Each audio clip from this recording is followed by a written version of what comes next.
Hello, good afternoon, Halftime TV viewers and subscribers. Welcome to another episode. And I know a lot of you on here, you're excited to get to the weekend because it's the final weekend for club football in the two most important leagues that you follow, at least. And those two leagues are the Jamaica Premier League as well as the English Premier League. Now, for the English Premier League fans, we have Arsenal, Manchester City still very much neck and neck for the title. And for the Jamaican football fans, I know last week we saw some big semi-finals, the likes of Waterhouse, Arnett Gardens. They're now out, so it's now down to two, and they are Cavalier and Mount Pleasant FC. Now, I think the local Premier League, it's been a spectacle, especially the latter stages. However, there are some talking points that I want to share my views on, and as always, we'll invite the viewers and subscribers to share their views as well. Now, I think I'll talk about maybe three. Yeah, I'll talk about maybe roughly three talking points. I think from an organizational perspective, the league is improving. We're not where we want to be.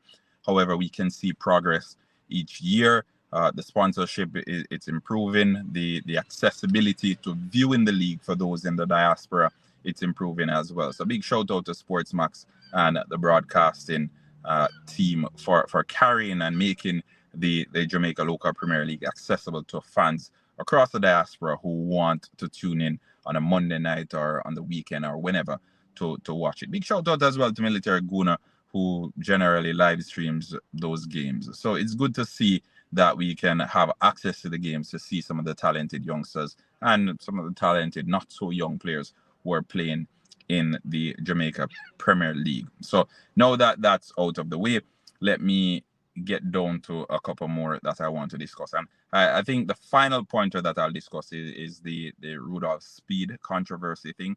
But before we get to that, I want us to get to a space where we can judge individuals based on their capacity to carry out the job rather than other factors.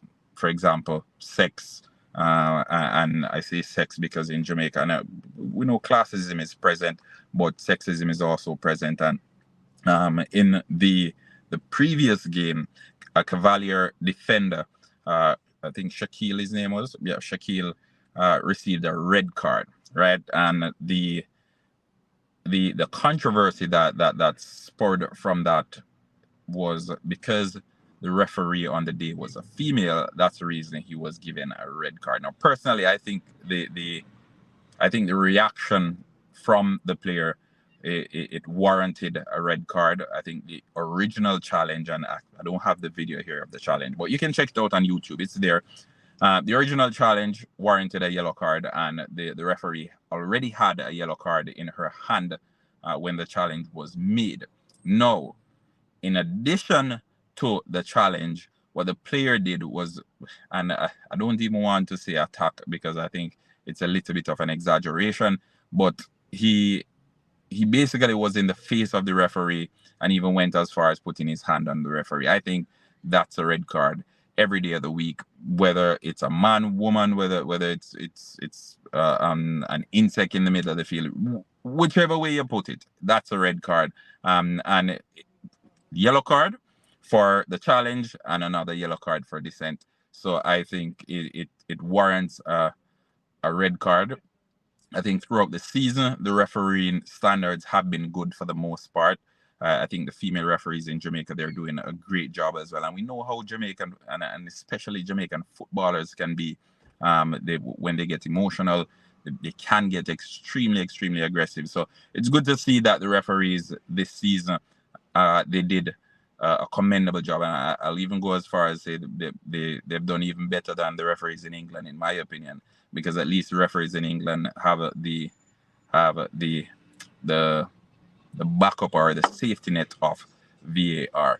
But it's a good direction that the referees are going in, and I think the refereeing committee will take this as a positive, and they'll continue to build on that. All right. So hats off to the referee.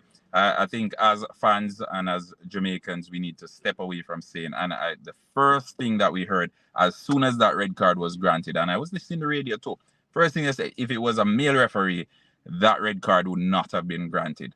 Mind you, as I said, the red card was granted because of the action that followed the initial action, right? So the initial action warranted a yellow card. And as you can see, when the referee was approaching the player, the referee had a yellow card in her hand, right? Now, the player, I guess he wasn't satisfied that he was being given a red card, or wasn't pleased. So he showed a level of dissent, which, again, in the heat of the moment and in the emotions of the moment. And some people even use that as an excuse to justify the action, saying, hey, you have to understand that these are humans and it's emotions and all of that. No, I don't believe in that. I don't believe in that. Humans, emotions, all of that, but you still need to keep yourself in check. And if you don't keep yourself in check, it's the referee's job then to ensure that they caution you, so you know your place, right? So yeah, we got the refereeing situation out of the way. I think the integrity of the league, it was called in question a number of times, and this primarily because I think there was a particular game. I don't remember the game, but this is a game that basically determined Montego Bay United's fate, and not fate, their fate.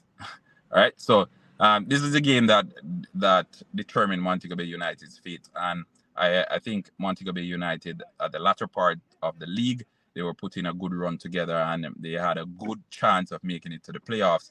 And this particular game, we could see very, very clearly that it was sold, right? And I say sold because it's obvious that the players were given opportunities to the other team to score goals, just so to ensure that that team made it to the next round or made it to the playoffs. So I think things like these you don't want, and the reason why I put this pointer in second is because it's connected to the first pointer that I spoke about, the accessibility of the league. Now, if scouts and if agents and all these people are looking at the league from foreign countries, are looking to get players from the Jamaica local Premier League, and they're seeing things like these, then it calls into question the numbers, it calls into question the statistics, it calls into question a number of things, right? So the moment there is a hint or there's a question mark of corruption happening in the league, then I think we need to reassess and we need to take a step back. All right, because and we saw it in the English Premier League lately, where I think Nottingham Forest came out and said that they requested that a referee be taken from a game and all that. Anyway, long story short, they were insinuating that there was a hint of prejudice from a particular referee towards a particular team. Now, back to the Jamaica local Premier League. If there is a hint or if people are suspecting that a team is selling, as Jamaicans would say, if you're selling the match to another team, whether it's through dishing in goals or whatever you want to say, but it calls into question the integrity of the league. Now, if the integrity of the league is questioned, and I know we're looking at it through the lens of, hey, it's not going to go beyond here, beyond the field of play or beyond the stadium or beyond wherever it's being played on any given day, but it goes way, way farther than that. And if we're gonna have, and I think lately we've been looking to send so many players abroad, if that's our intention to continue sending players to other top leagues around the world, then I think we definitely need to ensure that we don't have recurrences, especially going into next season, because this season it's finishing on a high. It's finishing on a high. Don't get me wrong. 4 very good teams were left, and then there were 2 very good teams left in the form of Cavalier and Mount Pleasant FC. But that game just before we got to the playoff stage, where it was obvious that the team was given, I think it was Waterhouse, that the team was selling the game to Waterhouse. It's definitely something that we need to reassess, and the necessary personnel need to be brought to the table to discuss how to avoid situations like that in the past. As a matter of fact, I just think the league needs to come down and lay out the rules straight. Hey, if we suspect in any way or form that the that you're throwing a game, then you will have X point deduction, and what have you, X fine. Okay. And I think then teams will start taking it a little bit more serious. But you can't have people calling the integrity of the league into disrepute, and that's what happened this season. All right. So we spoke about the refereeing situation. We spoke a little bit about the sexism, and we spoke about the integrity of the league. I think finally, Rudolph Speed and Cavalier, the game before this one, there was a situation with Rudolph Speed where a lot of the fans and people in the footballing arena, they were sharing their concerns about the ethical or the lack of ethics shown by Rudolph Speed, who is one of the main players in Jamaican football and who is expected to be spearheading Jamaican football in the most part. So I think, again, we need to lead by example. And I know Rudolph Speed, in his capacity as manager of Cavalier FC, was maybe just acting in his capacity as manager. But when you wear many hats, you have to bear in mind that people won't judge you based on the fact that you're a manager of Cavaliers. They will judge you as that prominent member of the Jamaica Football Federation. So whatever you do, you're a representation of the Jamaica Football Federation and what's happening in the Jamaica Football Federation. And I don't know if you understand that. I don't know if that point flew over your head, but just bear that in mind. So whenever you wear many hats, you have to factor in that whatever the situation is, whatever it is that you're doing, people are always going to judge you based on how they think you should be conducting yourself. So if you are the president of Cavalier FC and you're also a principal, they'll say, okay, when you act in certain capacity that they feel as if a principal shouldn't act, they will share it. And if you act in certain capacity where they think the president of a football club shouldn't act, they will share it. So there is no two-way. You have to ensure that you're always diplomatic, that you're always showcasing proper ethics, because that goes right across the board when it comes down to ethics. It goes right across the board. Once you practice good ethics, I think regardless of how they're judging you, it is one way across the board. Okay, so I think that's it for me.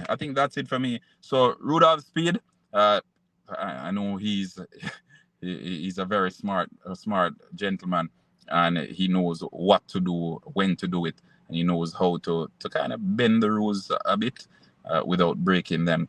But regardless, it's things like these that have the fans basically questioning everything that Jamaica Football Federation does, and it's things like these that oftentimes results in lack of trust by Jamaica Football Federation. He can do everything and anything and get away with it because there's no one to reprimand him.